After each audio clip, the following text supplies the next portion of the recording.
মুসাব্বির ভাই হলো বিপদের বন্ধু। এই মুসাব্বির ভাইকে টার্গেট করে হত্যা করা হয়েছে। তিনি সুসময়ের বন্ধু না বিপদের বন্ধু? মুসাব্বির ভাই হলো বিপদের বন্ধু। অর্ধশত মামলা, 20 বারের বেশি আটক এবং সর্বশেষ 1.5 বছরের অধিক সময় উনি জেলে ছিলেন এবং 8 বছরের উপর ওনার সম্পূর্ণ কারাবাসের সময়। এই দীর্ঘ নির্যাতন নিপীড়নের আমাদের রাজপথের বন্ধু আমাদের মুসাব্বির ভাই। এই এলাকায় একটা কথিত আছে, মুসাব্বির ভাই ডাক দিলে সঙ্গে সঙ্গে হাজার হাজার মানুষ নেমে পড়ে।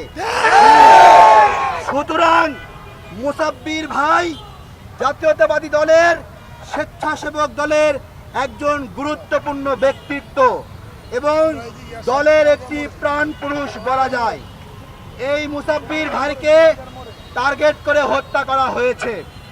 আমাদের স্পষ্ট কথা, দেখুন সারা দেশে বিভিন্ন জায়গায় আমাদের বিএনপির ভাইরা হত্যার শিকার হচ্ছে।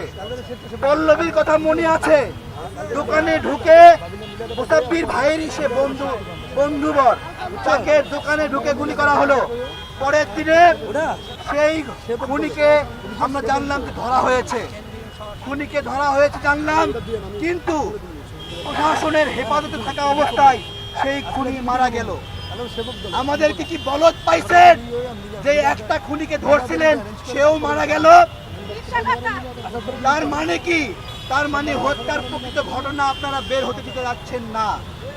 আমরা চাই না মুসাব্বির ভাইয়ের ক্ষেত্রেও একই ঘটনা ঘটুক।